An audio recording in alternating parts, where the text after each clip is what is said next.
irmãos também não têm desculpa, né? Vamos abrir nossas Bíblias então em Lucas, capítulo 8, verso 26 até o 39. Está todo mundo acompanhando a minha voz, ouvindo a minha voz? Quem está me ouvindo diz amém. Então, glória a Deus. Mais uma vez, Lucas capítulo 8, verso 26 até o verso 39. Tá? Eu vou ler, os irmãos acompanham na Bíblia de vocês aí. E navegaram para a terra dos Gadarenos, que está de fronte da Galileia. E quando desceu para a terra, saiu-lhe ao encontro, vindo da cidade, um homem que desde muito tempo estava possesso de demônios, e não andava vestido, nem habitava em qualquer casa, mas nos sepulcros. E quando viu a Jesus, prostrou-se diante dele, exclamando e dizendo com grande voz: Que tenho eu contigo, Jesus, Filho do Deus Altíssimo?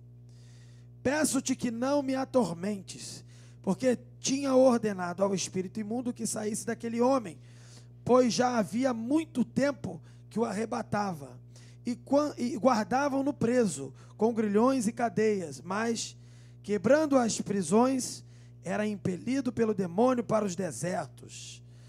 E perguntou-lhe Jesus, dizendo: Qual é o teu nome? Ele disse: Legião, porque tinham entrado nele muitos demônios. E rogavam-lhe que os não mandasse para o abismo. E andava ali pastando no monte uma vara de muitos porcos. E rogaram-lhe que lhes concedesse entrar neles. E concedeu-lhe. E tendo saído os demônios do homem, entraram nos porcos, e a manada precipitou-se de um despenhadeiro no lago, e afogou-se. E aqueles que os guardavam, vendo o que acontecera, fugiram e foram anunciá-lo na cidade e nos campos. E saíram a ver o que tinha acontecido e vieram ter com Jesus. Acharam então o homem de quem haviam saído os demônios, vestido e em seu juízo, assentado aos pés de Jesus, e temeram. E os que tinham visto contaram-lhe também como fora salvo aquele endemoniado. E toda a multidão da terra dos Gadarenos ao redor lhe rogou que se retirasse deles, porque estavam possuídos de grande temor. E entrando ele no barco, voltou. E aquele homem de quem haviam saído os demônios rogou-lhe que o deixasse estar com ele.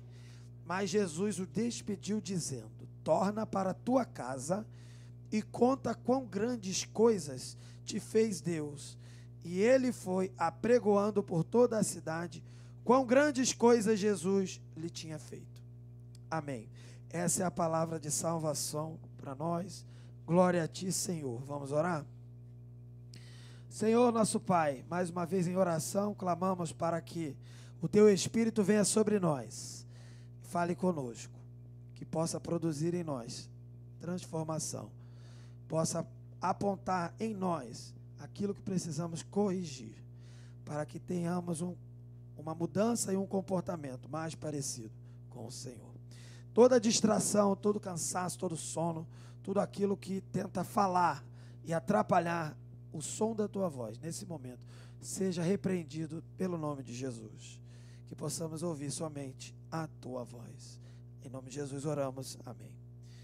Queridos, esse texto aqui é muito conhecido e ele tem também no livro de Marcos, mas hoje nós estamos estudando o livro de Lucas. Então, eu trouxe essa história sendo contada pela ótica de Lucas, né?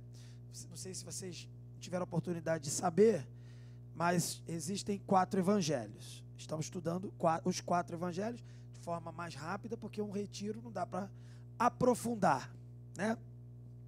Só que existem 3 evangelhos que são considerados sinóticos. O que significa sinótico? É porque eles estão contando a mesma coisa, o mesmo fato, de um outro ponto de vista, de um outro ângulo, ok? Tá certo? E os três evangelhos que são sinóticos, que contam a mesma coisa, de ângulos diferentes, são quais? Mateus, Marcos e Lucas. Então hoje nós terminamos os sinóticos e amanhã terminaremos o retiro falando do evangelho que não é sinótico, que é o evangelho de João. Beleza? Oi? Melhor time? Então tá bom. Beleza. Bem, o texto que a gente acabou de ler, ele conta a história de um homem que morava numa região chamada Gadara, né, numa região também maior, que era chamada de Decápolis, beleza? E essa região é uma região afastada ali do contexto que Jesus foi criado, e o contexto onde Jesus estava realmente pregando e servindo, né? Era uma região afastada. Não era Jerusalém, perto de Jerusalém, não era perto da Judéia, não era perto da Galiléia, era afastado. Era bem afastado. E eles navegaram para essa terra, porque Jesus tinha um objetivo, tinha um cronograma do ministério dele para cumprir. E eles chegaram, então, nessa terra desses gadarenos, que é além da Galiléia. Então é um pouco mais afastada. Diz o primeiro versículo que você vai ver aí que fala disso. E essa história é muito interessante porque ela vai falar de um endemoniado que tem uma experiência de libertação com Jesus. E depois que ele tem essa experiência de libertação, algumas coisas acontecem que servem para a gente aprender para a nossa vida também. Então vamos entender um pouco disso aqui. O primeiro ponto que eu queria destacar é o local, tá? Que eu já estou aqui falando. Esse local que é a Gadara, e ele ficava a mais ou menos assim, 7 milhas de distância desse lago onde eles navegaram. E alguns manuscritos da Bíblia antigos comprovam que deveria ser chamada de Gergesa ou Gerasa. Tem gente que chama o Gerazeno e não Gadareno. E havia uma aldeia do lado oposto à localidade de Cafarnaum. Mas só para vocês situarem, é um lugar afastado, oposto, atravessavam um lago, 7 milhas. 7 milhas aí é mais do que 7 quilômetros, só para vocês entenderem. Num lago, atravessando, tá bom? E aí esse território pertencia então a Gadara, e por isso chama de terra dos gadarenos. Então vamos adiante. O segundo ponto, além de discutirmos aqui o local, já entendemos o local, vamos ver algo que acontece a partir do 27 até o 33. Se você observar, do versículo 27 até o 33, você vai observar que Jesus ali, a autoridade de Jesus, ela é destacada pelo evangelista, pelo autor do evangelho, Lucas. A coisa acontece e realmente há uma afirmação da autoridade de Jesus no fato. Só que o Lucas, então, ele dá destaque a isso. Veja bem aqui, no verso 27, versículo 27, que a gente já leu, ele vai contar de um endemoniado que foi até Jesus, né? E esse endemoniado apareceu até Jesus quando Jesus pisou na terra. Saiu do barco, pisou na terra. Quando Jesus entrou naquela cidade, esse homem aparece, e esse homem é um homem que há muito tempo não usava roupa e não tinha casa, e ele andava onde? O texto fala que ele andava onde? Por onde ele andava? Vagando no cemitério, nos sepulcros. E o endemoniado, ele era tão perigoso que ele chegou a ser afastado então da civilização, no sentido de que a própria população o mantinha afastado, e por isso ele andava nos cemitérios, e ele era acorrentado, e ele se rebentava das correntes, se soltava das correntes. No verso 28, a gente leu que o demônio, ele age de uma forma interessante quando vai até Jesus. A gente às vezes fica assim curioso, alguma igreja que costuma fazer entrevista com o demônio, aí aparece na TV, e você fica vendo lá, para ver se aquilo é demônio, se aquilo é mentira, se aquilo é ator. Mas a verdade é que a Bíblia mostra como que um demoniado se comportou diante de Jesus. Ele foi até Jesus, e quando ele vai até Jesus, ele fala algumas coisas para Jesus em que ele reconhece que Jesus tem autoridade sobre ele. Aquele demônio, aquele endemoniado, no caso ele vai falar depois que eram muitos demônios, né? Aqueles muitos demônios ali reconheceram a autoridade de Jesus. Aí você fala assim, pô, eu não posso levar a sério o que o demônio fala. Concordo. Mas, quando o demônio se submete à autoridade de Jesus, a gente tem que levar a sério. Porque Jesus tinha autoridade sobre demônios quando nenhum ser humano tinha autoridade sobre demônios.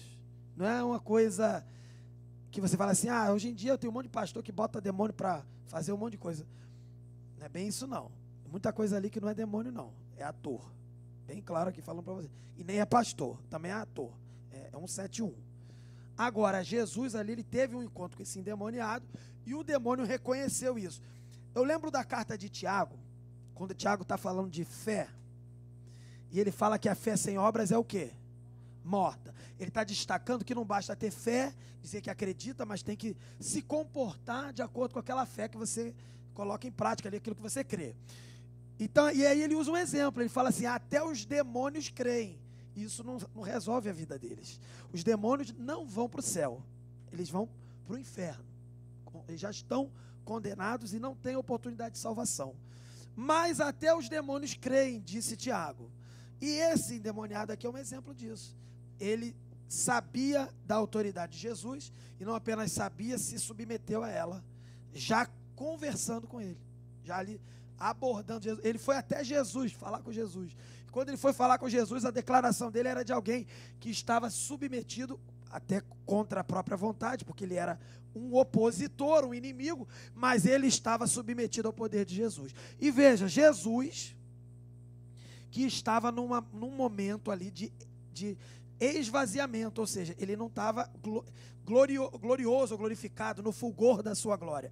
Ele estava ali se auto-esvaziando, se auto-limitando numa pessoa humilde, simples, vivendo como mais um de nós. Ele era pobre, como outros já foram pobres, e ele também trabalhava, era carpinteiro e tudo mais, e ele tinha a vida dele simples, comum, de um cidadão comum, só que tinha uma missão de Deus a cumprir, e ele, mesmo sendo um homem humilde, no seu esvaziamento, o diabo ali, ali no caso esse diabo, esse inimigo, eram demônios ali, que eles falaram que o nome é legião, porque eram muitos. Essa legião, mesmo vendo Jesus ali agindo e vivendo como uma pessoa humilde, né, sem todo aquele poder que você vê, sem manifestar todo aquele poder que você vê em Apocalipse, por exemplo, quando Jesus ali, ele é o vencedor, é o leão, é o cabelo branco e os olhos cheios de fogo e não sei o que, é um outro, né, uma outra forma que se apresenta Jesus ali, em todo o seu poder, sem mais se limitar, mas totalmente liberado para utilizar esse poder. Aqui não, Jesus se segurando o seu poder, sustentando ali para poder viver a mesma experiência que você, passar as mesmas necessidades que eu e você. Se colocou nessa situação, mas mesmo assim, ele demonstrou que mesmo sendo uma pessoa, naquele contexto, autolimitada, como você é limitado, ele tinha autoridade. E isso nos ensina também que ele nos confiou uma parte dessa autoridade para a gente exercê-la a partir do momento em que ele nos salvou. Então, o fato de sermos limitados não impede a gente de exercer o poder espiritual que há, né, na ação de Deus na terra, na ação do Espírito Santo na terra. Então Jesus tinha autoridade. E aí o demônio reconhece isso. O demônio, ele se prostra aos pés de Jesus e ele pede, implora para não ser atormentado. Sabe o que ele estava dizendo? Ele estava dizendo assim: eu sei que eu estou condenado e a minha sentença já está definida e que eu serei lançado ao inferno. Eu sei. Mas, Jesus, não é hora de me atormentar, não está na hora. Por favor, ele ficou com medo que Jesus tivesse chegado, se antecipado, e falava: estou te levando já. É isso. Então, um reconhecimento de quê? De que alguém tinha poder sobre ele. Ele está com medo. O plano de Deus, até no caso ali, era outro. Mas, porque a punição final é quando o Apocalipse acontecer, quando tudo se consumar. Mas o demônio não sabia de nada. Pô, será que é agora? Então ele realmente ficou com medo, se prostrou e pediu, por favor, não faça isso agora, não está na hora. Pelo menos eu fiquei sabendo que não era isso que ia acontecer. E de fato não era mesmo não. Mas o que a gente aprende é que Jesus tinha autoridade e até o inimigo reconheceu a autoridade. Quem não reconheceu a autoridade eram os que eram da igreja, os religiosos. Esses não reconheceram Jesus. Mas até o demônio reconheceu. Para você ver. Aí vamos lá. Verso 29. Fica claro aqui no verso 29 que Jesus, ele mostra que ele dá uma ordem para o demônio sair. E aí foi por isso que o demônio disse para Jesus não atormentar. Jesus, o texto diz isso. Deu uma ordem para ele sair. Aí o demônio falou assim, mas não está na hora de me atormentar e tudo mais. E aí meio que o demônio dá uma ideia para Jesus e Jesus atende. Jesus atende o demônio, porque realmente não estava na hora. Interessante isso. Jesus tinha tanta autoridade, tanto poder, mesmo ali vivendo, né, um homem simples, humilde ali, que Jesus sabia, tinha tudo sob controle e sabia o que era melhor. E dentro disso ele até concordou com a estratégia ali do demônio, porque não estava na hora do demônio ser lançado no lago de fogo e enxofre. E o versículo ele vai mostrar que o demônio ele tinha força, poder, quer ver? Vou ler o verso 29 aqui. Porque tinha ordenado ao espírito imundo que saísse, quer dizer, Jesus, daquele homem, pois já havia muito tempo que o arrebatava. E aí ele fala aquilo que eu falei no começo. Guardavam ele preso, com correntes, grilhões, e os demônios sempre quebravam a corrente, e o demoniado saía e corria para o deserto. Então era um demônio que dava uma força para aquela pessoa, para aquele coitado ali, para aquela pessoa que estava ali oprimida e possessa, que era capaz de arrebentar correntes. Então não era qualquer coisa. Não era qualquer demôniozinho que aparece na televisão aí com um falso pastor entrevistando. Entendeu? Era uma coisa real, uma coisa verdadeira. Certo? E aí, o verso também mostra, então, dessa força. E no verso 30, Jesus ele faz uma pergunta para o demônio: qual o seu nome? É daí que o pessoal faz entrevista com o demônio. Acho que toda hora tem que fazer isso. Gente, Jesus lidou com outros endemoniados na Bíblia. E Jesus não era toda hora que ele ficava perguntando qual era o nome e tudo mais. Entendeu? Não era. Então, mas Jesus tem uma conversa com ele aqui. Provavelmente porque Jesus sabia que não era a hora de lançar aquele demônio que Jesus, tinha autoridade para fazer, lançar ele no lago de fogo e enxofre. Então, calma aí. Então, fala para mim quem é você, vou ver o que eu vou fazer com você. Basicamente isso. Você vê que Jesus estava no controle da situação. Você vê que Jesus, mesmo sendo humilde, servo, tal, ele estava com o poder nas mãos dele. Tá certo? E aí Jesus então perguntou o nome, e o que o demônio falou? Legião. Porque somos muitos, né? Porque eram muitos demônios. E essa palavra legião remete a mesma palavra legião do conceito militar dos romanos. E os romanos, uma legião de soldados romanos, ela era composta de 6.000 homens. Então o que o demônio estava tentando dizer é que eram muitos nesse número aí. 6.000 demônios dentro de uma pessoa, aproximadamente. Certo? E aqui, mas não quer dizer que eram 6.000. Poderia ser um número indefinido, mas muito demônio. Entendeu? Então a gente não tem uma certeza. Pode ser 6.000? Pode ser mais? Pode ser menos? Pode ser, mas eram muitos. E aí, no verso 31, o demônio faz o tal pedido. Depois que ele fala o nome, depois que esses demônios falam que eram muitos, ele faz um pedido para Jesus. Ele pede assim, cadê? Deixa eu ver o versículo aqui, 31. Ele pediu para que não mandassem ele para o abismo, que era o lugar de tormento, né, da condenação. Não me manda para onde eu mereço ir. O demônio pediu misericórdia, o demônio pediu um tempo. O demônio falou assim: eu sei que eu estou condenado, não tem salvação para mim, mas também não está na hora, pelo menos eu fiquei sabendo disso. Não me manda para o abismo. Me dá um tempo. Muito doido, né? E claro que Jesus tinha todo o controle da situação, mas Jesus, de certa forma, ele atendeu o pedido. Será que isso seria misericórdia? Não sei precisar. Eu sei que era soberania. Isso sim. soberania Jesus exerceu ali, poder. Ele tinha o controle da situação comum. Não sei se ele teve misericórdia do demônio, acho que não.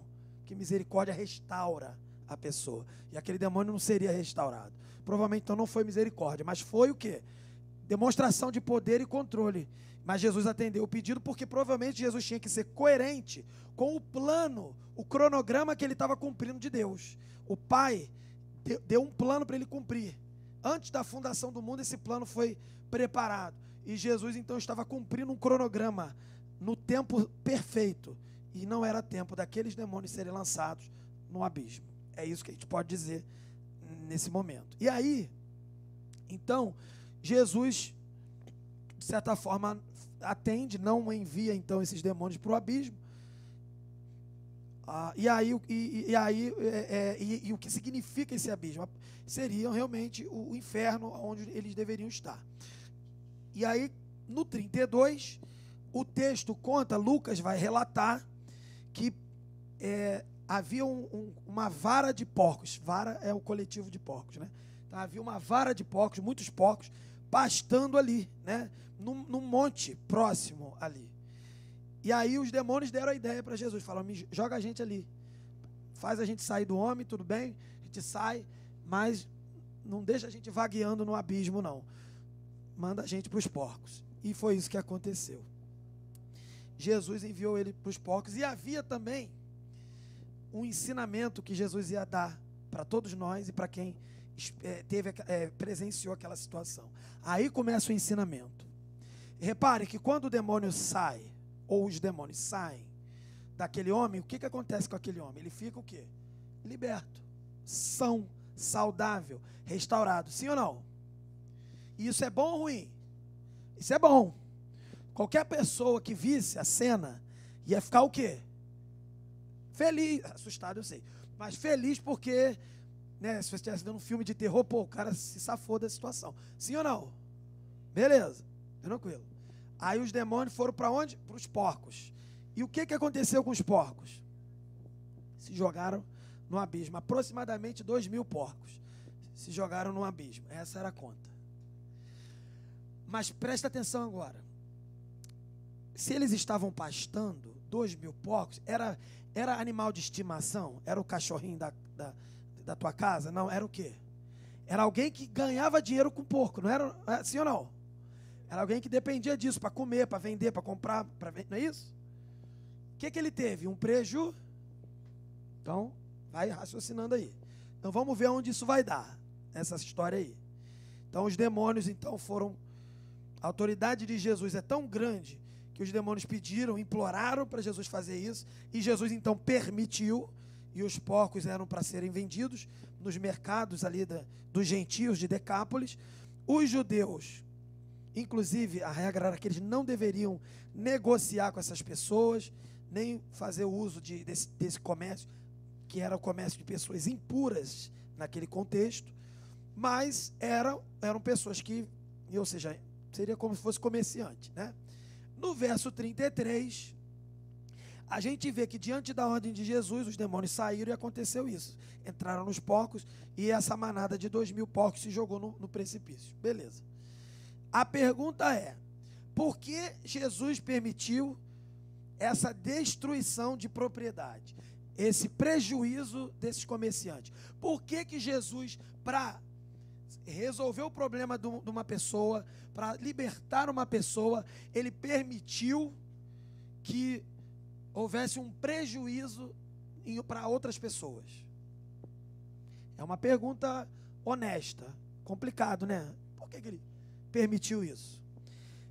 Talvez a melhor explicação seja que o pobre gadareno, né, endemoniado, atormentado, ele precisava de uma evidência, de uma comprovação visível da sua libertação. Essa é a explicação dos teólogos, inclusive, de muitos teólogos. A fuga e a destruição dos porcos, elas foram demonstrações visíveis para que o endemoniado, a pessoa ali, né, ela pudesse ver de fato que havia demônio nele e saiu. E foi para... Então era uma comprovação visível. A única explicação que a gente tem a princípio é essa. A pergunta é, a gente pode fazer até uma reflexão que o grande teólogo Berkeley, ele fala, vou ler aqui, né? Vou tentar explicar para vocês. Como pode o destino dos porcos ser comparado com o destino da alma imortal de um homem? Esse é o ponto. Vou falar de novo. Como pode o destino dos porcos ser comparado com o destino da alma imortal de um homem? Era um homem que estava precisando de libertação. Quando a gente perde a noção do que é o homem, o ser humano, e do que é um animal, a gente fica com pena do animal e não tem pena do homem. Que morra o homem. Onde a gente vê esses equívocos? No pessoal que faz política de ambientalismo por aí. Eles querem salvar os cachorrinhos, querem salvar as girafas da Amazônia, que nem tem girafa lá, mas não estão querendo salvar pessoas que estão sendo de fato atormentadas na sociedade, vamos dizer assim. Se preocupam com a natureza com mais valor do que com o ser humano. E o ser humano seria um vilão. E a Bíblia já nos ensinou, a gente sabe, que o ser humano, para começar, segundo a Bíblia, ele não é um animal. Ele é a imagem e semelhança de Deus. Ele é superior a um animal. Ele é superior à criação. O ser humano. Se tu não sabe, fica a minha sugestão aí, ó. Quando eu abrir a classe Quem é o Homem na igreja, na EBD, se matricula lá que você vai aprender isso. E você nunca mais vai querer salvar um cachorrinho e deixar um ser humano morrer. Inclusive eu vi recentemente um vídeo disso, acontecendo isso. Um cara lá estava atravessando com acho que eram bois e vaca, lá o gado, numa linha do trem. E aí os gados lá bicho burro, né, se perderam lá e o trem estava vindo. Ele foi tentar salvar os bichos e ele mesmo morreu. Ele foi atropelado pelo trem. O que significa isso? Ele deu mais valor para o animal do que para a vida dele, que era mais importante. Isso aqui não é um pretexto para a gente destruir a natureza, porque a Bíblia é bem coerente. Ela fala para a gente cuidar da criação, porque foi Deus que criou. E não só porque foi Deus que criou, porque é a nossa missão cuidar. Então a gente não tem escapatória, a gente tem que cuidar. Só que a gente não vai agora falar que o animal vale mais do que um ser humano.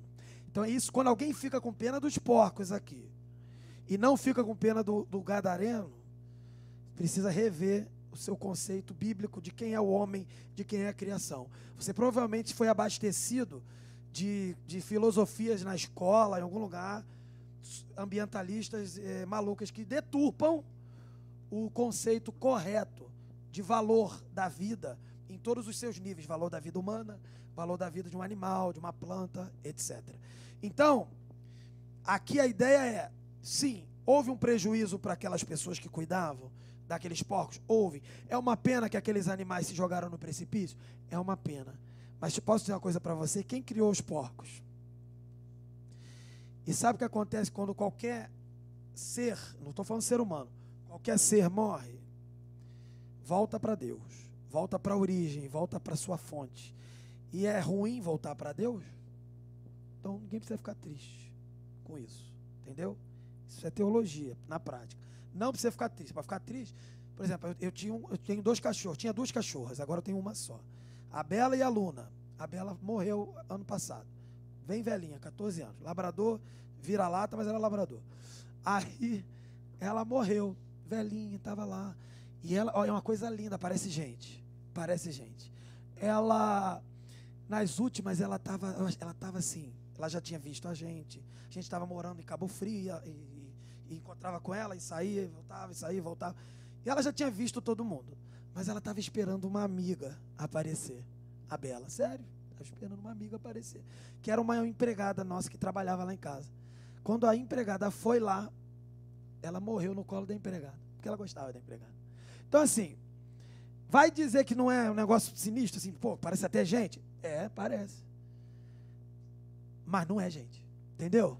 Mas não é gente. Mas podem ter certeza que o Deus que fez essa coisa maravilhosa, esse animal maravilhoso, ele vai dar um destino maravilhoso para esse animal. Tomara que esteja no céu e a gente encontre lá. O céu dos cachorros, tomara, quem sabe, né? Por que não, né? Mas se não tiver no céu dos cachorros, ele voltou para Deus. Então a minha cachorra voltou para Deus, e isso é bom. Não é verdade, irmãos? Então é isso que a gente tem que entender. Então, a natureza, ela sofre. Paulo diz aqui na Bíblia, que a natureza sofre aguardando a manifestação dos filhos de Deus. A ideia de que a natureza, a criação, está aguardando, porque está perto de quê? Dos filhos de Deus serem completados, Jesus voltar. E esse sofrimento que a natureza tem, acabar. Está chegando a hora. Então a natureza sofre. Então, se a natureza sofre até o dia que Jesus vai voltar, quando um animal morre, ele tem descanso do sofrimento de estar aqui. Essa é a verdade. E quando você cuida de um animal, que cuide dessa forma, para cumprir a sua função de ser humano, de ser um administrador correto, representante de Deus aqui na terra, perante os animais também, cuidando deles, mas também para ajudá-lo a se aliviar de viver num mundo de sofrimento. É isso que a gente deve fazer com o animal. Mas vai ter uma hora que vai ser assim, ou é você ou é ele. Quando for ou é você ou é ele, claro que você vai salvar você. Você não vai ser atropelado pelo trem, igual o cara fez. Entendeu, gente? Então tá. Aí, por que eu estou colocando esse debate dentro aqui? Porque isso, hoje em dia, a gente precisa conversar. Antigamente não precisava, eu falava do porco, morreu, não sei o que, todo mundo entendia. Agora não. Calma aí. Tem que organizar o raciocínio. Então vamos lá. Agora que a gente organizou, a fuga e a destruição dos porcos foram demonstrações visíveis para que o endemoniado, ele realmente visse que foi liberto. Beleza, então tá bom. Verso 34 ao 37, a cidade agora vai se posicionar com a situação. Até aqui nós vimos a autoridade de Jesus, o demônio reconheceu a autoridade, pediu para joga ali no porco, não sei o que, Jesus concordou, porque não estava na hora mesmo, beleza, ok. E os porcos se jogaram no precipício. E o que acontece? Vamos entender a cena. Um homem foi liberto, beleza? Isso é bom. Os animais morreram, isso não é bom, mas foram para Deus, isso é bom, beleza? Entenderam até aí? Houve prejuízo para quem cuidava daqueles animais, isso é ruim, beleza? Todo mundo entendeu? Então tá bom. Então vamos lá, verso 34, a gente vai ver que o grupo que cuidava dos porcos saiu contando pela cidade o que aconteceu. O demônio entrou nos porcos e os porcos se jogaram no precipício e agora nós tivemos um prejuízo e não sei o que lá. Entenderam o que aconteceu? Foi no verso 34. Aí no verso 35 e 36, a cidade vai começar a ficar alvoroçada e o povo tomando conhecimento do que aconteceu. O povo ficou abismado, admirado de ver o homem saudável. O homem estava vestido, o homem estava curado, o homem estava restaurado e ele estava aos pés de Jesus em perfeito juízo, com a sua mente funcionando, conversando normalmente com Jesus. A gente pode perceber que houve medo. A cidade ficou com medo de ver o endemoniado normal. Entendeu? Ela já estava acostumada com o endemoniado lá no cemitério. Quando ela viu o endemoniado normal, a cidade ficou com medo. Quando ela deveria se alegrar. Entendeu a ideia? Entendeu a dificuldade aí? A cidade viu um milagre, uma coisa boa, uma pessoa que foi liberta, restaurada, ela não glorificou a Deus. Ela não festejou, ela não ficou feliz, ela ficou com medo. Com medo. E isso é um problema. A reação errada. E aí, no verso 37, o que acontece? Jesus curou o endemoniado, aquele sinal todo foi realizado, aquele milagre, o povo viu, entendeu, ficou sabendo, e o povo, em vez de ficar feliz e correr para Jesus, para pedir para Jesus libertar eles dos problemas deles, para pedir para Jesus ajudá-los nas suas dificuldades espirituais da vida, o povo, a cidade, assustada com o prejuízo, talvez devia ter uns ambientalistas ali que não gostaram, que os animais morreram, talvez devia ter ali alguns realmente comerciantes se sentiram prejudicados, e pessoas que realmente ficaram de fato abismadas com uma pessoa que tinha um poder desse, um poder de mandar demônio embora e libertar. Elas ficaram tão abismadas que, em vez de querer serem libertas também, elas preferiram pedir para Jesus sair da cidade. Foi exatamente isso que aconteceu. Jesus devia ter sido colocado num trono naquela cidade. E Jesus foi convidado a se retirar da cidade. E você pode falar assim, se eu tivesse lá, eu não ia fazer isso. A gente faz isso todo dia.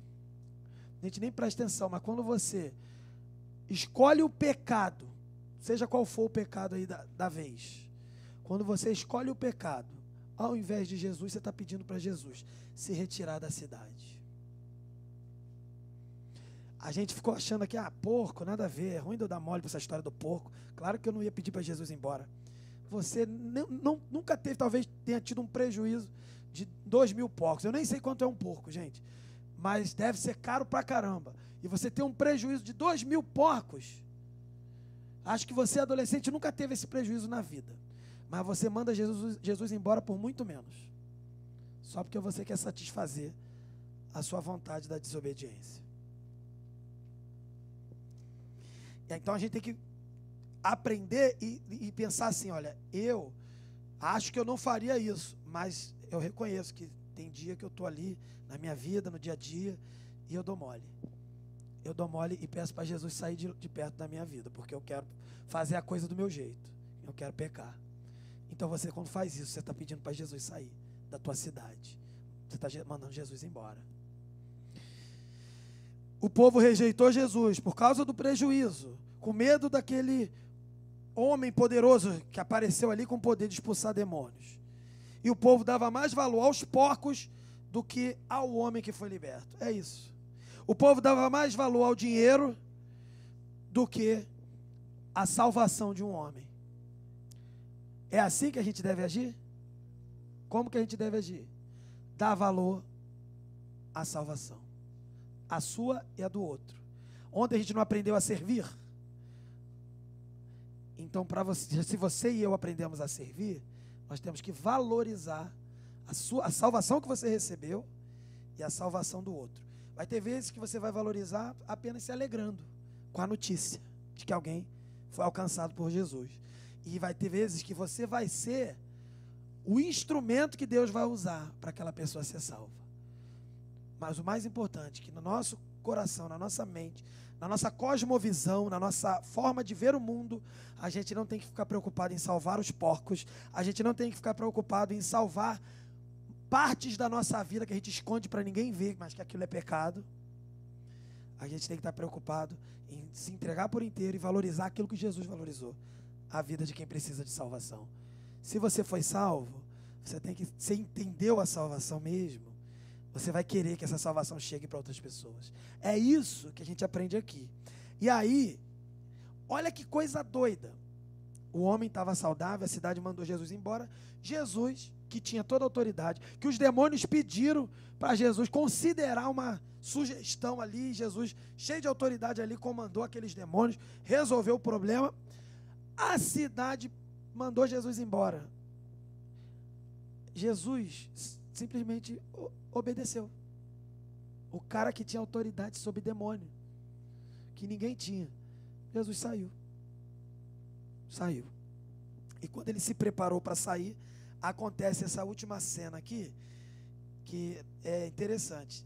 A gente dividiu aqui o sermão em 4 pontos. Primeiro eu falei do local, segundo eu falei da autoridade de Jesus, depois eu falei da cidade que rejeitou a Jesus, e agora a quarta e última situação da história é o que Jesus falou para o homem.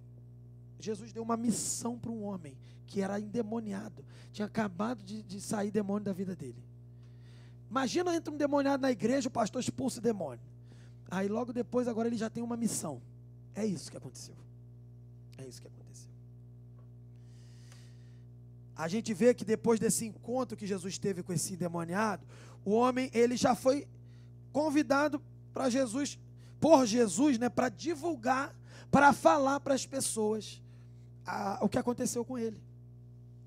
Então, nesse sentido, Jesus, claro que eu estou forçando a barra, porque se tornar um missionário precisa passar pela igreja. Aqui não tinha igreja ainda, Jesus estava começando tudo, mas Jesus deu uma missão para aquele homem, e aquele homem imediatamente começou a cumprir a missão, de contar para todo mundo, da família dele inclusive, o que aconteceu. Ele se tornou, aquilo que a gente falou mais cedo, testemunha. Ele se tornou um pregador. Ele não fez curso de teologia, ele não entrou para a classe da EBD, não deu tempo de nada, ele só contou o que aconteceu com ele. E às vezes a gente fica dando desculpa para não fazer o que é para fazer. Ah, um dia eu vou estudar, e eu vou fazer um curso, aí eu vou me preparar para que eu possa ser até um pregador. Ninguém está dizendo que não é para estudar, é para estudar, tem que estudar. Mas o fato de estudar ou não estudar não pode ser o pretexto, a desculpa para não fazer. Jesus falou para um endemoniado que estava andando nu, pelado, sem roupa. Agora ele estava saudável, com roupa, vai lá e conta. Aí eu pergunto, quem aqui já teve uma experiência com Jesus, entregou a vida para Jesus? Levanta a mão. Obrigado, pode abaixar a mão. Você tem contado para as pessoas o que aconteceu com você? Essa é a questão. Já já eu vou chamar 2 adolescentes aqui. Não é isso? Cadê o Patrick? Que falou para eu fazer isso, combinou comigo. Vou chamar 2 adolescentes aqui que tiveram uma experiência legal. Aqui no retiro mesmo. Igualzinho o endemoniado gadareno. Eles não estavam endemoniados não, gente. Mas eles também contaram o que Jesus fez na vida deles. Essa é a ideia. Entenderam? Já já eu vou chamar. É isso, Patrick? Tá, então beleza. Então tá tudo no nosso script aqui. Então tá. Então veja, olha, vou ler aqui o finalzinho para a gente fechar. E aquele homem, verso 38, de quem havia saído o demônio, pediu para estar com Jesus. Mas Jesus o despediu, dizendo, torna para a tua casa e conta quão grandes coisas Deus fez para você. E ele então, o homem, né, que a gente nem sabe o nome, chama até hoje ele de endemoniado. Ele não é mais endemoniado, esse homem virou um pregador, ele é um irmão em Cristo, está no céu, em algum lugar lá. A gente vai encontrar ele, a gente vai conhecer ele. Não chame mais ele de endemoniado, isso é injustiça, ele já é nosso irmão em Cristo. Não é verdade? Então, e ele então foi embora, querendo contar, e aí diz o texto, que ele foi por toda a cidade contando o que Jesus tinha feito. Ele obedeceu ou não? Sim ou não? Sim. O que a gente aprende com isso? Com esse texto? 3 coisas a gente aprende. Primeiro, Jesus, na sua autoridade, faz coisas que deixam os incrédulos apavorados.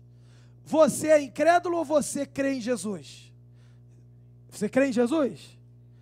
Então você não pode ficar apavorado com o que Jesus faz. Você tem que ficar o quê? Maravilhado, feliz, agradecido. Mas saiba disso, o que Jesus faz apavora as pessoas lá fora, deixa as pessoas com medo, e você é o instrumento de Deus para acalmar o coração daquelas pessoas e levar a verdade para elas.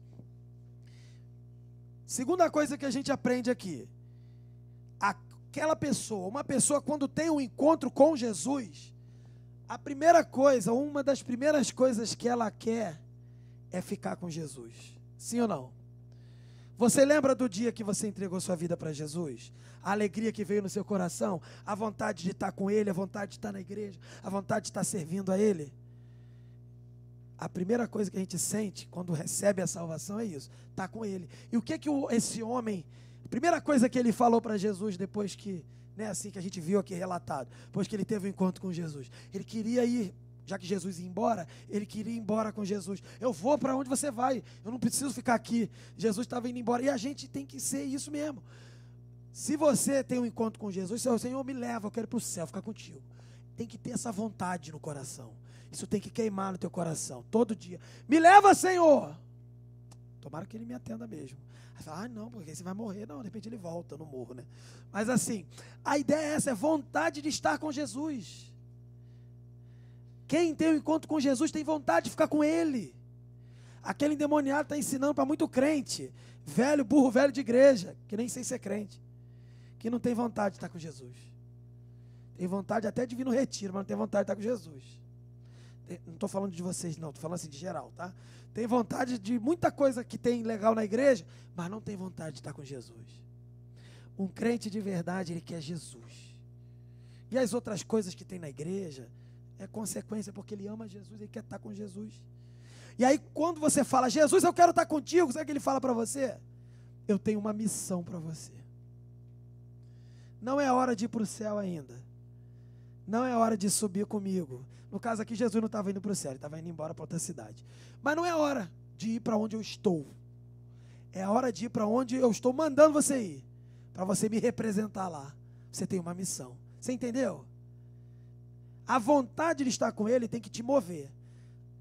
Buscar Jesus. Mas Jesus não vai dizer ainda que está na hora de ficar perto dele. Está na hora de cumprir a missão dele e você confiar que ele caminha com você espiritualmente, todos os dias. E a última coisa que a gente aprende é justamente sobre a missão. Imediatamente, uma pessoa, quando ela tem um encontro com Jesus, quando ela se converte de verdade, quando ela vira uma nova criatura, quando ela é salva por Jesus, ela tem uma missão. Não existe você dizer que é cristão, que é crente, e falar que eu sou crente, estou indo na igreja. Isso não é ser crente. Isso não é ser cristão de verdade. Todo crente, ou ele é um missionário, ou ele é um impostor. Percebeu? Ou você se é crente, ou você é missionário mesmo, ou então você não é crente, você é um impostor. Quem falou isso? Charles Spurgeon. Alguns não conhecem, mas é um grande pregador do passado, tá? Então fica com essa ideia na mente. Teve um encontro com Jesus, você se tornou uma nova criatura, você tem vontade de ficar com Jesus. Aí Jesus fala assim, não está na hora de vir para o céu ainda não, a igreja tem que ficar na terra para cumprir a missão. Você faz parte desse povo, cumpra a missão. Conta para... E sabe qual é a missão? Não é ir lá na África, eu prefiro ir para a África. Eu cantava uma música do coral, que era de um jovem, um adolescente que falava assim, eu prefiro ir para a África, dar o meu testemunho de que Jesus mudou minha vida lá na África, do que eu ir na escola contar para o pessoal da escola. Era música. A gente fazia uma peça e tal. Aí eu pergunto aqui, quem aqui prefere ir para a África, falar de Jesus lá, mas não tem coragem de falar na escola?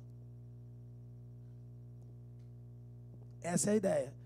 O gadareno aqui, ele queria ir com Jesus. Jesus falou, não, você vai ficar na tua família, na tua cidade, vai contar para eles. Tem gente que fala que tem chamado, eu tenho chamado, canta aquela música do chamado, eu tenho chamado e chora, aquela coisa toda. Mas ele quer um chamado só lá para o Afeganistão, não sei de onde, que ele nem sabe, que se ele for lá, ele vai voltar chorando de lá, sai correndo, tem noção. Mas não consegue ser testemunha de Jesus, aonde ele está. Para Deus te enviar para longe, você tem que ser bênção perto. Se você não está sendo bênção perto, tu não é melhor que o gadareno. E a gente chama ele até hoje de endemoniado gadareno. Ele é nosso irmão. Ele recebeu uma missão. Ele andava nu, pelado, no cemitério. E ele estava vestido saudável com Jesus. Queria ficar com Jesus. Jesus falou, não é hora de ficar comigo, é hora de cumprir uma missão. Prega para todo mundo, conta para todo mundo da tua família, da tua cidade. É a mesma coisa para a gente quer ficar com Jesus, não é a hora de ficar com Jesus ainda, prega para todo mundo que Ele está caminhando com a gente espiritualmente, fala para todo mundo, quanto mais rápido você falar, mais rápido Jesus vai vir, aí você vai poder ficar com Ele. Se a tua vontade é tão grande de ficar com Jesus, tu vai contar para todo mundo, entendeu a ideia? É isso que a gente aprende. Para terminar, quando a gente era perdido, igual esse homem endemoniado, Jesus curou a nossa enfermidade. Jesus nos deu libertação do pecado, vida eterna, nos resgatou do domínio das trevas, gente. A gente era igualzinho aquele homem. E hoje, da mesma forma que aquele homem que foi curado, a gente quer ir embora para ficar perto de Jesus, mas ele vai dizer, volta para sua casa e conta para todo mundo o que Deus fez. Essa é a missão.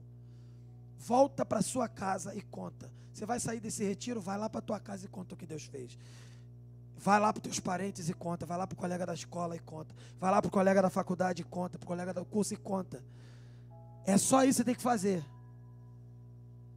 Você não tem que converter ninguém. Você só tem que contar. Tem gente que gosta de contar cada fofoca, mas não consegue contar a história principal do Evangelho. O enredo do Evangelho. Eu era pecador. E Deus enviou o seu Filho, homem Deus, para me salvar. E Ele me salvou. E pode salvar você. É só isso. Conta para todo mundo. Sai daqui, conta. Só isso, conta. Fala. Tem gente que a língua coça e faz fofoca, fala de todo mundo, mas não consegue falar. Jesus me salvou e pode salvar você. É só isso que você tem que fazer. E é por isso que a gente tem essa responsabilidade de obedecer. A ordem que foi dada para o endemoniado gadareno, ela depois foi dada para os discípulos e dos discípulos transmitida para nós. Portanto, ide por todo o mundo e fazei discípulos de todas as nações, batizando-os em nome do Pai, do Filho e do Espírito Santo, ensinando-os a obedecer todas as coisas que eu vos tenho mandado. E eis que estou convosco todos os dias até a consumação dos séculos. A ordem já foi dada. Por isso a gente deve proclamar o Evangelho. Ele vai salvar os pecadores. A sua missão não é salvar, a sua missão é contar, proclamar. Portanto, gente, vamos proclamar o Evangelho de Jesus a todos e que Ele nos abençoe. Amém?